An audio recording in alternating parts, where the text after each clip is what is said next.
Alright guys, so on to part 2. The manifold's off. If you guys ever do touch these things, be careful. They are like razor sharp. I'm pretty sure I cut open my whole pinky. Like, it's bad.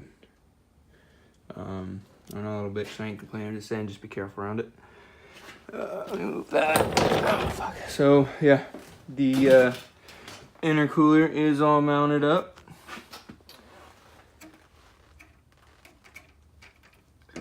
Got a little wobble, but once it's all tied in, if it's still really loose, I'll fix it up. Yeah, so that's how it's going. And then this over here, which I'll plug that in for. And yeah, so it goes down 90, ooh, Jesus, to another 90, to a straight, and then a 90. And I know it's a little probably not the best way of doing it, but whatever, it works. And then I'm gonna attach this hose onto this barb here, and the intake side will be done. So guys, now I'm going to cut this out. It's going to be hell, but whatever, it's gotta be done. And I'm gonna use a grinder and a, whatever the hell these things are called, I don't even remember anymore. Anyways, yeah. All right, so that hole is cut out. I thought I'd be able to get in there with my, whatever it's called, but I could only get the grinder in there, so I was only able to use the grinder, and I'm not going to weld anything in there. I'm just going to leave that because I can't really do anything with it unless the engine's out. So whenever this engine blows, I'll fix that up. Next thing I gotta do, I guess I can do, would be my 850cc injectors. I gotta take that off, and I gotta put on my, I have it somewhere, it's for my water temperature gauge, wherever the hell it is. It's just a little bung for it, or the sender, temperature sensor sender, whatever it's called. And that's just gonna go on my, not here, but there's a section, ooh, was that wet? No, it's just oil or something. There's a section on the back there that has something similar to this, and I've already released a lot of the coolant, so I don't have to worry about it now. Now I can get it on there and run the wire for it, and I don't have to worry about my water temperature sensor anymore, and I can see what I'm running at all times. So I gotta pop the coil pack off, and pray to God I can get in there. Yeah, that's what I gotta do now. Alright guys, so boom. Doesn't that look fucking fly as shit? Oh, look at that.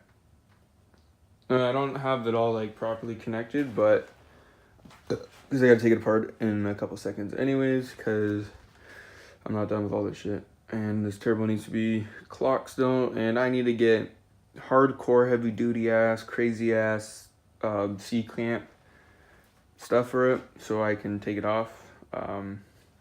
I might also just leave it and try to figure out how to fix my wastegate so that I can just weld it on. But if you see how far off it sits, and it sits low, so I'm gonna have to like take this and take this, and I'm gonna have to bend it straight somehow.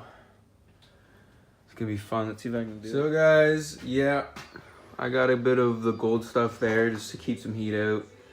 I got that wire ran, or the sensor in there. It sucked.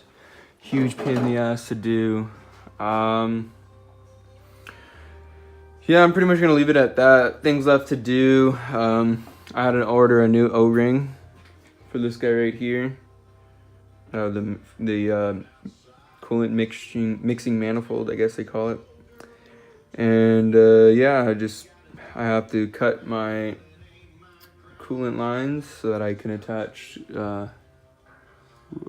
those guys. I have that pipe bent so that I can just easily connect this this guy here, which I have flipped around and stuff. I need to connect that ground. I need to get the math sanded up. I need to clean up this horrible get up there. I need to put all my T clamps on, and yeah, that's pretty much it for now. Then I'm boosted. Yeah, I'm pretty happy. I like the way the intercooler sits. It's gonna look great. But yeah, that's pretty much it. Lots to go, so maybe like with work involved, like probably tomorrow, which is Friday, and then I'll do probably some Saturday too. I don't know. We'll see. I'm gonna put some gold stuff up here too. But yeah, that's where we're at for now. I'm gonna leave it. I'm tired. All right, thanks for watching, guys.